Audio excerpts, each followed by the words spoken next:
Parang pwede na ako magsulat dito sa skin ko, pwede na akong pumirma. Alam niyo yun, sobrang na-stress ako, sobrang nag-depress ako sa ganitong kalagayan ko.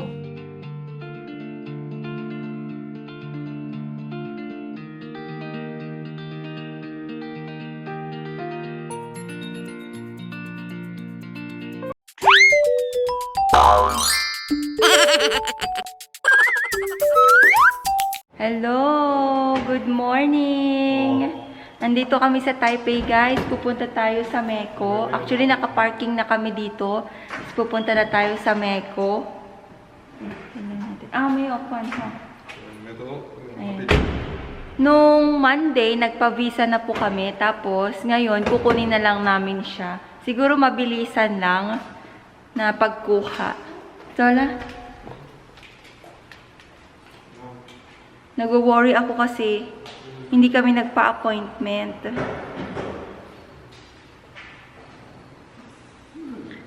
Si Adeline. Adeline? 他的妈是要带一下。好漂亮的 baby， 这样子带才对嘛。Okay. 哎呀，手指吗？ Ting, ting, ting. 哎呦，不要摸我，拍谁呢？ Tik, tik, tik, tik, tik, tik, tik, tik. Tola, tara na. 走了。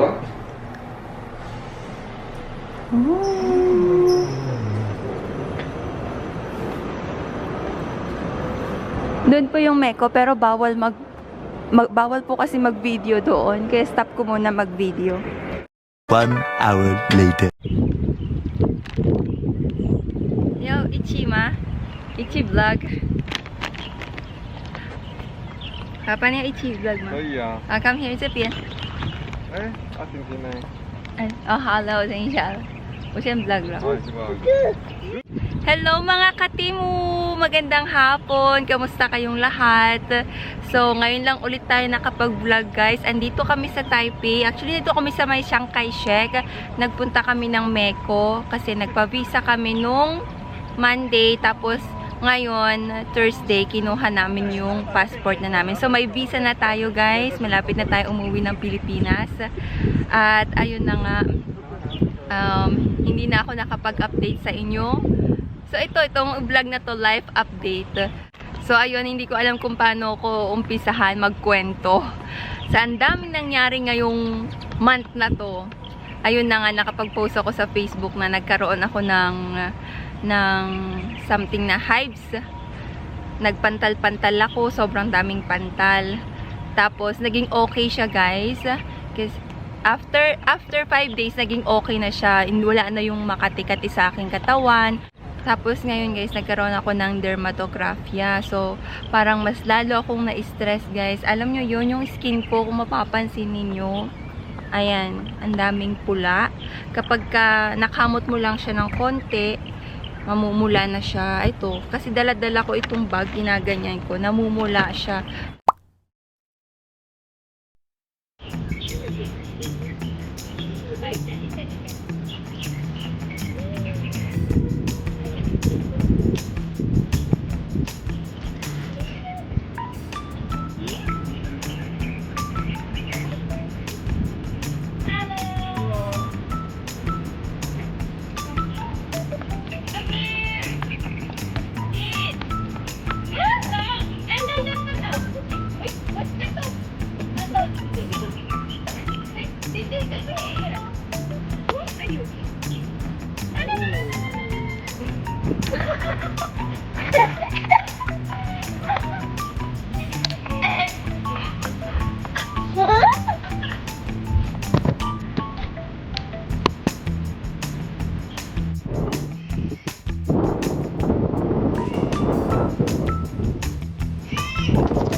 Ilang beses na kaming nakapasyal dito guys. Parang wala na lang sa amin. Hindi na nga kami nakapagpa-picture eh. Gusto lang namin maglakad-lakad dito. Tsaka gusto lang namin dalhin si Adeline dito para makapaglakad-lakad siya. Ganon. Kasi sobrang luwang dito guys sa Chiang Kai-shek. Sakto. Ayun nga, galing tayo ng Meko. Kinuha natin yung 从生出来到现 Visa 在第一次这么累。 sakto lang guys. Kasi malapit lang naman dito yung Meko. Ayun, nagpunta na lang kami dito. Marami ding Filipino dito guys. Ewan ko kung ano yung ginagawa nila dyan.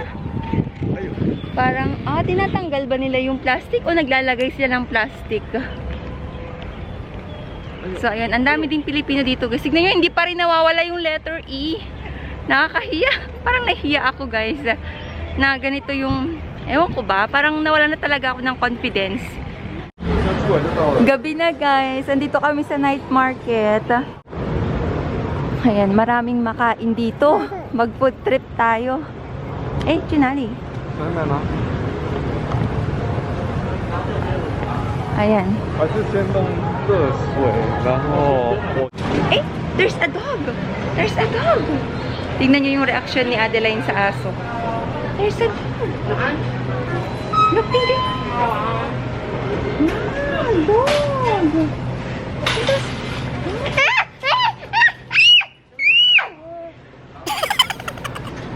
Oh, ma, Dog. Bye bye, say bye bye. Bye bye.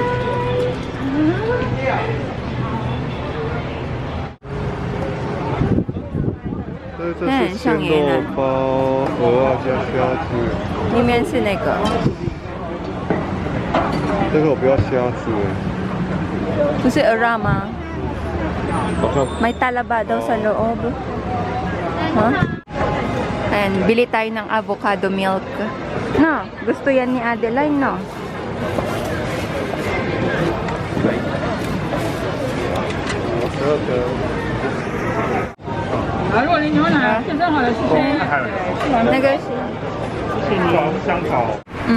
Ang batang makulit.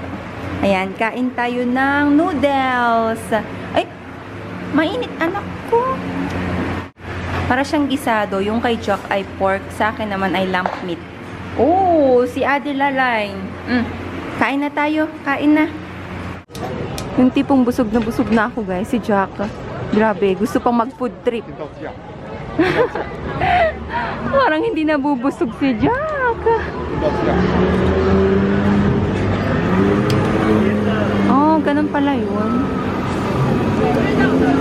Bisukol. Bisukol ba to?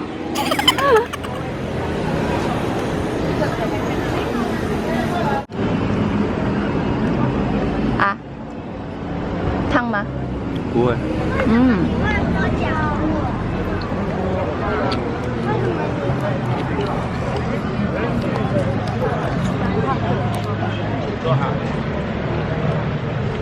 这甜甜没办法吃。 Dito pwede sa'yo na. Moon. That's a moon. Moon. Ang cute. Moon. Can you say moon? Moon. Wow. Moo. Okay. Moon. That's a star. Star. Moo.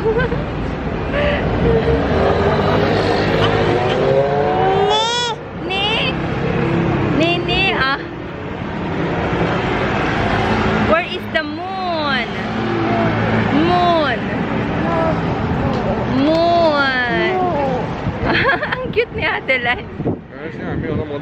Oh, yan. Magnenene na siya. 这样还要加水吗？早知道我就弄210了， Kayla, yun siya na. 现在那个水就冷掉了。 Alam niya na. Alam niya na sabihin. Moon. Moon, Moon. moon, Ang ganda kasi ng moon, guys. Tignan ninyo. moon. Oh, diba? Ay. Hello mga ka-Team O! Itong vlog na to, isisingit ko na lang doon sa pagpunta natin ng Meko at saka sa Chiang Kai-shek. So, ayan, gustong-gusto kong i-share sa inyo guys kung ano yung nangyari sa akin. Ayun na nga, nagkaroon ako ng nabubulol ako, dermatographia skin condition. So, parang pwede na ako magsulat dito sa skin ko, pwede na akong pumirma. Alam nyo yun, sobrang na-stress ako, sobrang na-depress ako sa ganitong kalagayan ko. So, ayun na nga, tayo nakapag-vlog ng almost, hindi lang almost, talagang 1 month. So, ayun na nga, ito yung nangyari sa akin, guys. Gusto ko lang ikwento. Yung last vlog natin, yung pinaka-last vlog natin, nagpa-vaccine kami ni Jack. 4th vaccine namin ng Moderna. After 2 weeks, kumain ako ng tuyo at saka tinapa. Actually, ang tagal ko lang hindi nakakain ng tinapa. Siguro, last kain ko 2017 pa. Tapos itong tuyo, madalas naman ako kumain ng tuyo. Pero, nung umaga ko kinain yun eh. Mahapon, ganun, umalis kami. Medyo kinakatina ako para akong nangangatina. Alam niyo yung para akong kinakagat ng lamok, pero wala naman. Tapos nagpunta kami ni Jack sa isang restaurant. Kumain kami ng gabihan doon. Japanese restaurant. More on salad doon, mga... Basta parang may salad-salad yung kinain namin. Tapos, pag uwi namin, sabi ko, sobrang katina talaga ng katawan ko. As in. Pero wala akong pantal-pantal. And then, mga 3:00 ng madaling araw, alam nyo guys, hindi na ako makahinga. Sobra, hindi na ako makahinga. Alam nyo yung, feeling ko, mamamatay na ako sa, ano ko na yun, grabe. Para akong, yung esophagus ko, parang dito banda may nakabara eh. Sabi ko, ito ba yung kinain kong salad? O ano, hindi ko mawari eh. Sabi ko, imposible naman na kinain ko yung salad na hindi ko, ano ba tawag dun sa Tagalog? Parang inalngal sa Ilocano. Parang ganon, parang feeling ko yung stem ng lettuce nakabara sa aking dito banda. And then, nagpunta kami ng clinic, mga 8 o'clock na ng umaga. Kasi 3:00 na madaling araw, talagang hindi na ako nakatulog niyan. Hanggang 8 o'clock kasi 8 o'clock pa sila magbubukas eh. So, nagpunta kami ng clinic. Sabi nung nurse, emergency na ako. Punta ako ng Taoyuan Hospital. Alam mo yun, hindi na ako makahinga. Alam mo yun, parang feeling ko mamamatay na talaga ako. Tapos, pagdating namin doon, pipila pa kami. Kasi naman yung mga nakapila, mga pusufo din sila, mga hindi rin makahinga. Meron din mga bata na nilalagnat, mataas na ang temperature nila, yung mga ganon. So, ay nakipila kami. So, ayun na nga, in-x-ray ako, wala namang nakabara. Pero bakit feeling ko hindi ako parang bakit ganun? Hindi ako makahinga. Hindi ko alam kung anong isi-search ko. Hindi ko alam kung anong gagawin ko kasi nga hindi talaga ako makahinga that time. Tapos nahihilo na ako, medyo bumagsak ako doon, guys, na namutla na talaga ako, yung mata ko talagang nagdilim na. Tapos sinerohan ako. Nilagyan ako ng kung ano nilagay sa akin. Tapos, hiniga akong ganyan. Tapos, sinaruhan na ako. Yung mga ganon. Tapos, medyo umokay ako. Tapos, sabi ko, medyo okay na ako. Pero feeling ko, parang may nakabara pa rin dito sa may dibdib ko. Tapos, sabi nung nurse, wala daw silang nakita na kahit kung na nakabara or bakit hindi siya okay naman daw ako, wala daw nakitang sintomas o ano-ano. So, pinauwi ako, hindi ako natulog dun sa hospital. Tapos, kinaumagahan, guys, OMG, andito na lahat ng pantal-pantal ng aking katawan. Sobrang kati, ang dami kong pantal, mga hives. Tapos, hindi ko alam kasi first time ko to na ma-encounter. Hindi ko alam kung anong gagawin ko. hindi ko alam kung ano yung search ko. Tapos, nag-post ako sa Facebook. Ang daming nag-PM sa akin. Sabi, ate, ito yung, parang ganito yung sakit mo, yung chronic urticaria. Ay, sabi ko, same nga. Kasi nasa clinic kami that time eh. Nagpunta na naman kami ng clinic kasi that time. Kasi nga, ang dami kong pantal. May sobrang kati. Alam niyo yung feeling na, parang feeling na sobrang kati ng katawan mo. Basta alam niyo na yun. Tapos, ayun na nga, sabi, nag-take ako ng gamot. Ayun na nga, sabi, yun nga yung, hindi ko kasi alam kung anong tawag dito sa Chinese eh. Basta ano siya, allergy. Eh, yun pala yun. Siguro, nung hindi ako makahinga, parang lalabas na yung ano ng allergy ko. Parang, parang, andun sa loob na hindi niya mailabas kaya hindi ako makahinga. Parang ganun siguro yung nangyari sa akin. Tapos, ayun, nagkaroon ako ng mga 4 days na may pantal-pantal na sobrang kate. Sabi ko, siguro okay na ako. Kasi nagpo-focus ako sa online selling eh. Sabi ko, makakapag-live pa ako nito. Ang gusto ni Jack, punta kami ng Sangkang Hospital. Yung isa sa pinakamalaking hospital dito sa Taiwan. Para ipa-check up niya ako. Sabi ko, okay na siguro ako. Hindi na ako magpapa-check up. May mga nag-message sa akin. Sabi niya, lagyan mo ng ganito yung efficacy. Ay, ano ba tawag doon? Hindi siya efficacent oil. Ano ba tawag doon? May nagsasabi sa akin na, lang yan, supot-supot, mag-ano ka kasi nga malamig na, tas biglang iinit. May mga gano'n nagsasabi sa akin, may mga nagsasabi din dahil sa vaccine. Hindi ko talaga alam. Basta ang sinabi lang sa akin ng doktor, i-take mo to araw-araw. So, ayun, naging okay ako. Sabi ko nga, after 4 days, umokay ako. And then, alam niyo nangyari, sabi ko, ika 5 days. Ay, hindi bala. So, after 4 days, naging okay ako. Tapos, 5 days, 6 days, 7 days, mga ilang araw, napansin ko sa sarili ko, bakit kapag naghihilamos ako ay namumula yung mukha ko? Bakit parang pagka kinakalmot ko yung skin ko, nagre-red. Tapos, mawawala din lang. Search ako ng search. Ang alam ko, okay na ako dun sa may sa mga pantal-pantal na hives, yung chronic urticaria. Ayun pala. Ayun na nga. Nag-search ako sa TikTok kung may mga ganitong condition din. May mga video-video nila. Tapos, nag-search ako kung saan ako nag-search. Google, YouTube. Tapos, ayun na nga. Hindi ako nagpunta ng Sangkang kasi sabi ko, okay na ako eh. Ang gulo ko magkwento, no, pasensya na kayo. So, ayun na nga. Nalaman ko, na-search ko, na ang tawag pala dito sa aking condition, dermatographia.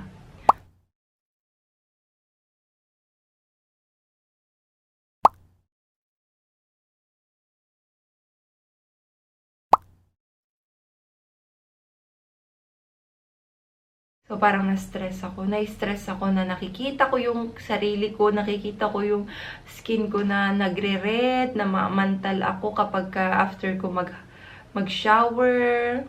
Alam niyo yun, sobrang sensitive ng skin ko. Ngayon, no, isang araw, nagpunta na kami ng Sangkang, di ba? Inantay ko pa ng mga ilang weeks bago ako nagtuloy pumunta sa Sangkang. Kasi hindi ako makapaniwala. Ang alam ko mawawala din to eh. Ang alam ko parang ilang araw lang to eh. Tapos, ayun na nga, binigyan ako ng mga gamot. Kasi pag sinesearch ko siya, parang hindi nila alam kung ano yung cause, kung bakit nagkakaroon ng ganitong condition. Parang ganun. Parang feeling ko tuloy, ano ba to? Forever na ba to? Nadadalhin ko? Alam niyo yun, ang hirap makipag-deal sa araw-araw na may ganito ka. Tapos, nahihiya ako, nawalan ako ng confidence. Mag-vlog, wala akong... Alam niyo yun, wala akong... Sorry. Oh? Sorry. Tintin! Yun na nga, buti na lang nandyan si Jack na talagang nagpo-push sa akin na okay lang yan, mawawala din yan. Siguro, sandali lang yan. I-take mo lang yung mga gamot mo. Alam niyo yun, ang hirap i-manage kasi first time ko to eh. Alam niyo, sobrang extra sensitive ng skin ko ngayon. May scratch mo lang konti, mamumula na yan na parang akala mo kinagat ng ano. Grabe. Tapos, ang dami, kailangan mong ibahin yung mga habit mo. Kumbaga sa pagligo, kailangan kapag ka nagtatawel ka, hindi na yung punas na ganon. Kailangan yung dampi lang sa katawan para hindi mamula. Ayoko nang kumain masyado ng seafoods. Ayan. Tapos, ang hirap. Lalo na kapag kabuhat ko si Adeline. Alam mo, bubuhatin ko lang siya dito ko. Sobrang red. Tapos, syempre, hindi rin maiwasan na nakakalmot ako ni Adeline. Hindi naman yung kalmot na as in kalmot, yung parang nasasagi niya akong ganun. Mamaya, magpapakita ako ng video sa inyo. Alam niyo yun, nahihiya na ako sa mga tao na makikita akong ganito. Bakit ka namumula? Yung parang pag nagagalit ako, mamumula na ako niyan. Tapos, allergy siya sa pressure. Kailangan di mo pinipressure yung sarili mo. Yung mga ganun. Ang daming habits na iibahin. Tapos, mga skincare, kailangan talaga, hindi kung ano-anong skincare nilalagay ko na sa mukha ko. Ayun, napaka super extra sensitive. Hindi ko alam kung bakit ako nagkaroon ng ganito talaga. Pero sabi ng doktor na nagpunta kami ng Sangkang, siguro, dahil nga sa vaccine, tapos kumain ako ng tuyo at saka tinapa. Tapos, ayun, stress. Kasi alam nyo yan, guys.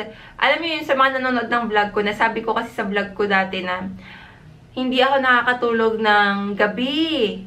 Ilang araw yan. Ilang weeks siguro.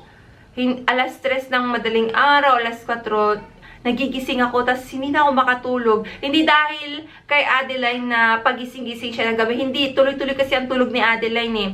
Kundi, ewan ko lang kung bakit nagkaganon ako siguro sa stress. Tapos hindi na nakakatulog. Tapos bumaba yung immune system ko. Tapos, ayun na. Tapos biglang lamig kasi dito sa Taiwan. Tapos biglang iinit.